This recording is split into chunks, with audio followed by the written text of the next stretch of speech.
Oi, gente, voltamos com mais um vídeo no nosso canal, Concurseiros Online. Vai aí embaixo, aperta o nosso botão de inscreva-se, deixa o seu like, ativa as nossas notificações, pois toda vez que postarmos um vídeo novo você será avisado. Compartilhe esse vídeo com seus amigos para que outras pessoas também possam ter acesso ao nosso conteúdo. Também aqui embaixo nós temos vários links, nós temos o nosso grupo de WhatsApp, do Telegram, temos o nosso Instagram, temos o nosso link da nossa mentoria Concurseiros Online. Clique aí, entre nas nossas redes sociais, que lá eu posto tudo em tempo real para você, tá bom? Hoje nós vamos dar continuidade ao estudo da prova da Prefeitura de Caucaia, professor de Educação Básica. Só que hoje nós vamos iniciar a parte de conhecimentos específicos. Vamos lá? Conhecimentos específicos. Questão de número 41. Considerando os aspectos teóricos e metodológicos do pensamento de Paulo Freire como importantes para a prática pedagógica da educação de jovens e adultos, é incorreto afirmar. Lembrando que quando eu falar de Paulo Freire, eu vou lembrar da educação libertadora. Paulo Freire, ele trabalhava através de temas geradores e ele alfabetizou diversos adultos, tá? Então, é muito importante a contribuição de Paulo Freire para a educação. Foi através de Paulo Freire que a educação ganhou grande destaque no processo de alfabetização. Ele quer a afirmativa incorreta. Vamos lá, letra A, ele diz o seguinte: defendia a interação dialógica, a pesquisa, a relação profunda entre educador, educando e comunidade. Isso aqui é uma ideia de Paulo Freire? Sim, Paulo Freire, ele defendia sim uma interação dialógica. Ele acredita que a educação ela acontece por meio do diálogo, tá? Então isso aqui tá corretinho. Vamos para a letra B. Destacava o trabalho pedagógico partindo de temas geradores que focalizassem as necessidades de desenvolvimento educacional das classes populares. Isso aqui é um pensamento de Paulo Freire? Também, Paulo Freire, ele trabalhava através de temas geradores e através do diálogo, tá? Então, foi através de temas geradores que ele conseguiu alfabetizar vários adultos. Ele pegava uma palavra e, a partir daquela palavra, ele ia juntando várias outras palavras que era voltada para a realidade dos alunos, tá? Então, com isso, ele conseguiu alfabetizar muitos adultos. Então, sim, ele trabalhava através do diálogo, ele trabalhava através de temas geradores. Letra C. Valorizava as técnicas de grupo voltadas para a exposição dos conteúdos, a partir de uma metodologia que priorizasse a transmissão de saberes que domesticam o homem. Gente, ele valorizava as técnicas de grupo voltadas para a exposição de conteúdo, transmissão de saberes que domesticavam o homem. Não, ele fazia uma crítica à educação bancária, ou seja, à educação tradicional. Então, ele dava prioridade a essa questão da exposição de conteúdo, mas sim através de diálogo, através de temas geradores, através do diálogo entre o professor e o educando, tá? Então, isso aqui, ó, não serve para mim. Letra D. Protestava contra a educação voltada para a transmissão de conteúdo, denominando-a de educação bancária, porque se assemelha ao ato de depósito em conta. Correto, como eu acabei de falar para vocês, Paulo Freire, ele fazia uma crítica muito grande à educação tradicional, onde ele chamava de educação bancária. E aí, ele falava que essa transmissão de conteúdos era como se fosse um depósito em uma conta. Eu vou só depositando os conteúdos na cabeça do aluno e aí esse conteúdo não vai ser significativo para o meu aluno. Então, por isso ele fazia essa crítica, essa educação que ele chamava de educação bancária, tá? Então, isso aqui é assim, uma ideia de Paulo Freire. Letra E. Deixava evidente a necessidade de o ser humano humanizar-se pela sua implenitude, defendendo que todos os homens precisavam se harmonizar, entendendo que não são seres acabados.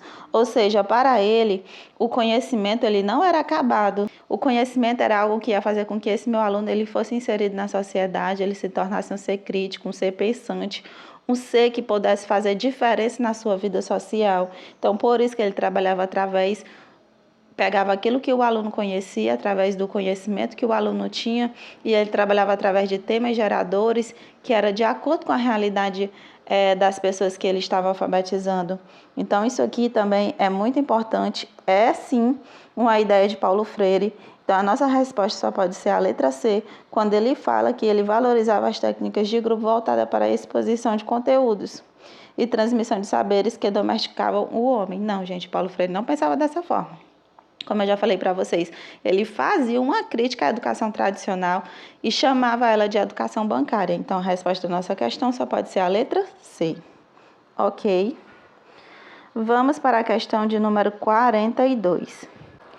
A questão de número 42, ela diz o seguinte: a compreensão do papel da motricidade no desenvolvimento e na vida da criança pode contribuir para que as escolas de educação infantil e de ensino fundamental organizem práticas educativas que incorporem essa dimensão nos processos de ensino e aprendizagem. Nesse sentido, pode-se afirmar que o sujeito se constrói na interação com o meio e o movimento é uma das formas que temos para interagir com o meio. Gente, nessa questão aqui, eu vou trazer para vocês algumas técnicas para que a gente possa responder a nossa prova, mesmo que você não saiba o assunto. Então, você pode observar aqui, ó, que você não tem nada que limite, nada que traga alguma coisa negativa. Você pode ver que está bonitinha. Ele fala que o sujeito constrói na interação com o meio. Então, através da interação com o meio, eu consigo construir o meu conhecimento. E ele fala que o movimento é uma das formas que temos para interagir com esse meio. Então, isso aqui está bonitinho, não tem nada. Vou continuar. Pela exploração, a criança vai construindo conhecimentos sobre as propriedades físicas dos objetos e inicia a compreensão de quais relações podem estabelecer com eles. Você pode observar que aqui também está bonitinho, não tem nada errado. Vamos para a próxima. Na 3, ele diz o seguinte: por meio das ações motoras, a criança aprende os seus limites e seus movimentos, entendendo que é importante permanecer na mesma posição por algumas horas. Imagina aí vocês, uma criança permanecendo na mesma posição por algumas horas. Eu não sei vocês, mas quem tem crianças, né, quem tem convívio com crianças sabe que é muito difícil a criança ficar na mesma posição por alguns minutos, imagina algumas horas. Então, ó, entendendo que é importante permanecer na mesma posição por algumas horas, não. Gente, quando eu falo em ações motoras, é muito importante para o desenvolvimento da criança, pois a criança vai aprender a correr, pular, girar, arremessar, rasgar, brincar, ela vai ter noção de espaço. Então, tudo isso eu vou trabalhar com essa questão das ações motoras. Ela não vai entender que é importante permanecer na mesma posição por algumas horas, até porque criança não vai fazer isso, né? Criança, ela não fica na mesma posição nem por alguns minutos, imagina por algumas horas. Então, não. Isso aqui não está correto. 4. O professor, ao planejar atividades com o movimento, deve ter cuidado, pois, de certa forma, atrapalham a aprendizagem e precisam ser feitas de forma contida. Gente, presta atenção aqui, quando eu digo assim, ó, quando o professor planeja atividade com movimento, ele deve ter cuidado, pois isso vai atrapalhar a aprendizagem e precisam ser feitas de forma contida. Não, né, gente? Não. O professor, ele deve sim inserir nas suas aulas atividade com movimento, como eu falei para vocês. A criança, ela vai ter noção de espaço, ela vai compreender os limites do seu corpo, ela vai correr, vai pular, vai girar, vai saltar, vai brincar. Então, não, isso aqui também não está correto, tá? Próxima. O movimento é parte integrante da construção da autonomia e identidade, uma vez que contribui para o domínio das habilidades motoras que a criança desenvolve ao longo da primeira infância. Então, tá bonitinho. Resposta da nossa questão 1, 2 e 5. Onde eu tenho 1, 2 e 5? Ó, 1, 2 e 5. A resposta correta da nossa questão só pode ser a letra D de dado. Questão de número 43. Ela diz o seguinte: a educação integral, inspirada nas ideias e práticas de Anísio Teixeira, então aqui eu estou falando de educação integral, inspirada nas ideias de Anísio Teixeira e Darcy Ribeiro, vêm sendo reinventadas em um esforço conjunto que envolve centenas, milhares de pessoas. A educação integral pressupõe que a cidade como um todo é uma grande sala de aula. Considerando as afirmações, analise as afirmativas a seguir e assinale V para as verdadeiras e F para as falsas. Então, aqui eu vou utilizar aquela mesma técnica, tá? Que eu mostrei para vocês na outra questão. Eu não sei nada sobre as ideias de Anísio Teixeira e nem de Darcy Ribeiro e nem muito menos sobre a educação integral. E agora, Giane, o que eu vou fazer? Calma, gente. É bem simples. Você vai procurar aquelas palavrinhas negativas, alguma coisa que faça com que mostre que a alternativa está errada. Vamos entender melhor na prática. Quando eu digo assim, as pessoas que moram em uma cidade são educadas pelo modo como suas ruas, vielas e praças são estruturadas e usadas. Jane, não vi nenhuma palavra negativa. Não vi nem nada que está excluindo alguma coisa, então vou deixar quieto. Não vou colocar nem verdadeiro nem falso. Vou para a próxima. Os serviços públicos que a cidade possui e como esses serviços são oferecidos determinam diferentes formas como os seus moradores habitam, trabalham, se transformam e se comunicam. Mesma coisa da outra, não estou vendo nada errado até agora. Pela forma como os guardas organizam o trânsito e a maneira como os motoristas se comportam, a cidade ensina a confiar ou não confiar nos sinais de trânsito. Até aqui parece coerente. Vamos para a próxima. Pelos monumentos que estão nas praças mais importantes, a cidade ensina quem são os personagens que mais valorizam. Também não vi nada errado. Próxima. Gente, eu tô ficando desesperada, porque tu já passou um monte e até agora eu não respondi nada. Calma, tenham paciência, confie na técnica. Vamos para a próxima.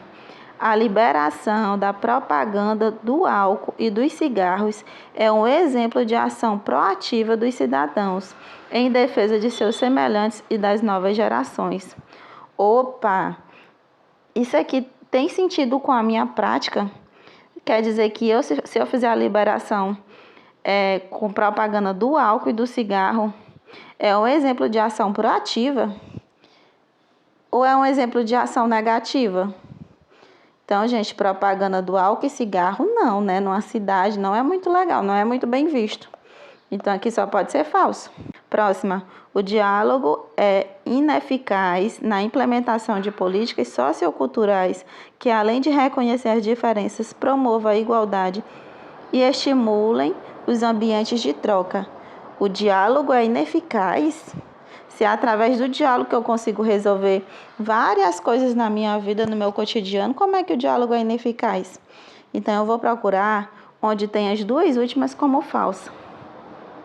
Olha aqui, olha. Eu disse para vocês terem calma. Então, essa aqui eu vou cortar. A D eu vou cortar. A C também. A B também. A minha resposta só pode ser o quê, gente? A letra A. Jenny, como é que tu tem tanta certeza? Porque aqui, nessas outras opções, eu não vi nada que restrinja, eu não vi nenhuma palavra negativa. E nessas outras está muito claro. E aí só tem nessa opção onde as duas últimas é falsa. Se eu sei que as duas últimas é falsa, eu tenho certeza, então eu vou marcar a letra A sem medo. Gostaram da dica? Então é isso, meus amores. Eu espero que vocês tenham gostado. Não esqueça de inscrever-se no nosso canal, deixar o seu like, ativar as nossas notificações, compartilhe esse vídeo com seus amigos para que outras pessoas também possam ter acesso ao nosso conteúdo.